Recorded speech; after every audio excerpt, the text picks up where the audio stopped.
Economy পড়ে যাবে, তেলের দাম বেড়ে যাবে, প্রেশিয়াস জিনিস পাবেন না, নিত্য প্রয়োজনীয় জিনিসের দাম বেড়ে যাবে। একটা ব্যাটল অনেক কিছু নষ্ট করে ফেলবে। একটা যুদ্ধ বিশ্বের প্ল্যাটফর্ম চেঞ্জ করে ফেলতে পারে। সামনে একটা বড় ফাসাদ অপেক্ষা করছে, আল্লাহ ভালো জানেন। একটা বড় মালহামা হবে পৃথিবীতে, মহাযুদ্ধ। এই যুদ্ধে পৃথিবীর অনেক মানুষ মারা যাবে, এমনটা হাদিসের মধ্যে এসেছে। কে জানে, আল্লাহ ভালো জানেন এটা কবে হবে, কত সালে, কিভাবে হবে, আল্লাহ ভালো জানেন। এমন হতেও পারে এটাই সেই পারমাণবিক যুদ্ধের সূচনা, আল্লাহু আলাম। কারণ তারা শুরু করেছিল প্যালেস্টাইনকে কেন্দ্র করে, সেখানে পারে নাই। সিরিয়াকে কেন্দ্র করে চেষ্টা করেছে একটা মহাযুদ্ধ লাগানোর, পারে নাই। সিরিয়াকে কেন্দ্র করে প্রায় হয়েই গিয়েছিল, এখানে অনেকগুলো দেশ ইনভলভ হয়ে গিয়েছিল, কিন্তু নিউক্লিয়ার যুদ্ধ পর্যন্ত যায়নি। কিছু মানুষ চাচ্ছে, একটা সভ্যতা চাচ্ছে যে পৃথিবীতে একটা মহাযুদ্ধ ঘটুক, এর ফলে পৃথিবীর ম্যাক্সিমাম মানুষ যেন মারা যায়, পরাশক্তিগুলো দমন হয়ে যায়, সে নতুন করে রাইজ করবে, সেই অপেক্ষায় বসে আছে। প্রথম বিশ্বযুদ্ধের পরে একটা কান্ট্রি বিশ্বের রুলিং স্টেট হয়েছে, দ্বিতীয় বিশ্বযুদ্ধের পর আরেকটা কান্ট্রি বিশ্বের রুলিং স্টেট হয়েছে। এখন অন্য কোন রাষ্ট্রকে যদি পৃথিবীর শাসন রাষ্ট্র হিসেবে আত্মপ্রকাশ করতে হয়, তাহলে বিশ্বে আরেকটা বড় যুদ্ধের দরকার আছে। জ্ঞানী মানুষ ইশারা বুঝবেন, তারা এই চেষ্টাই করছে। এভাবে বিশ্বের পরাশক্তিগুলোকে তারা লড়িয়ে দেওয়ার চেষ্টা করছে, এবং পিছন থেকে তারা দাবার গুটি চালছে, তারা সামনে আসবে না। এগুলো তারা বুঝবে যাদের দু চোখ আছে, খিদর আলাইহিস সালামের মতো। তারা বুঝবে না, লাহুম কুলুবুন লা ইয়াফকাহুনা বিহা ওয়া লাহুম আযানুন লা ইয়াসমাউনা বিহা ওয়া লাহুম আ'য়ুনুন লা ইউবসিরুনা বিহা উলাইকা কাল আনআম বাল হুম আদাল।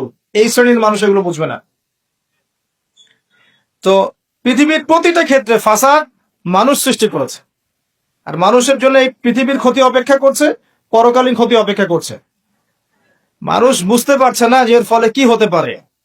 মেডিসিন বন্ধ হয়ে যেতে পারে, পরিবেশের মধ্যে অক্সিজেনের লেভেল কমে যাবে, ফ্রেশ বাতাস পাবে না মানুষ, ফ্রেশ খাবার পাবে না, ইকোনমি পড়ে যাবে, তেলের দাম বেড়ে যাবে, প্রেশিয়াস জিনিস পাবেন না, নিত্য প্রয়োজনীয় জিনিসের দাম বেড়ে যাবে। একটা ব্যাটল অনেক কিছু নষ্ট করে ফেলে। একটা যুদ্ধ বিশ্বের প্ল্যাটফর্ম চেঞ্জ করে ফেলতে পারে। আর যদি সেটা কোনো নিউক্লিয়ার যুদ্ধ হয়, তাহলে তো কথাই নাই, যেখানে বোম একটা পড়বে, শেষ, ম্যাসাকার। আর এখনকার নিউক্লিয়ার ওয়েপেন্স গুলো ওই জাপানের হিরোশিমা নাগাসাকির মতো নয়, এখনকার গুলো আরো অনেক শক্তিশালী। একটা বোমা একটা রাষ্ট্রকে উড়িয়ে দেওয়ার জন্য যথেষ্ট, মানুষ কঙ্কাল ছাই হয়ে যাবে, কিচ্ছু করতে পারবে না। আর যেসব রাষ্ট্রের এই ক্ষেপণাস্ত্র প্রতিরক্ষা ব্যবস্থা নাই, তাদের অবস্থা তো আরো অবস্থা খারাপ।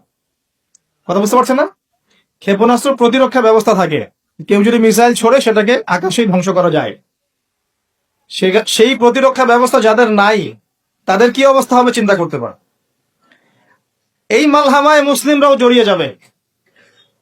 কারণ বিশ্ব এখন একটা, যেটা আমরা বলি যে গ্রামের মতো, ভিলেজ, একটা ওয়ার্ল্ড ভিলেজ, বিশ্ব একটা গ্রামের মতো হয়ে গেছে এখন।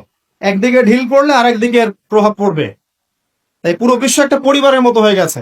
একদিকে সমস্যা সৃষ্টি হলে সমস্ত বিষয়ের দিকে ইফেক্ট হবে, প্রত্যেকটা রাষ্ট্র ইফেক্টেড হবে। তো কেউই আমরা ক্ষতি থেকে মুক্ত নই, না দুনিয়ার ক্ষতি না পরকালে। আর পরকালের ক্ষতি তো আপনারা আমার চেয়ে ভালো জানেন। মানুষের জন্য অপেক্ষা করছে পরকালের সওয়াল জবাব, কবরের আযাব, মিজান, পুলসিরাত, জান্নাত, জাহান্নাম। ইন্নাল ইনসানা লাফি খুসর। তারপরেও মনে হয় আমাদের চালচলন দেখলে যে ক্ষতি আমাদেরকে স্পর্শ করবে না। আমাদের ব্যাপারটা একটা এমন যে আরে অন্যদিকে কি হয় হোক, আমি তো ভালো আছি। যখন সবকিছু নষ্ট হয়ে যায় তখন নিজেও ভালো থাকা যায় না। থাকা যায়?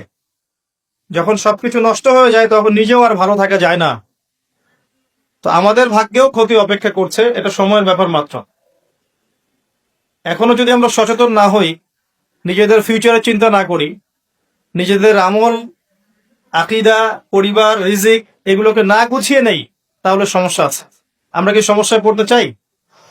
আল্লাহ পাক আমাদের সবার আকীদাকে পরিশুদ্ধ করুন, আমিন। বেশি থেকে বেশি নেক আমল করার তৌফিক দান করুন, আমিন। আমাদের পরিবারগুলোকে আল্লাহ পাক জান্নাতি পরিবার রূপে কবুল করে নিন, আমিন। সবাইকে আল্লাহ পাক হালাল রিজিকের ব্যবস্থা করে দিন। দ্বীন ইসলামকে প্রতিষ্ঠা করার তৌফিক আল্লাহ পাক আমাদেরকে দান করুন।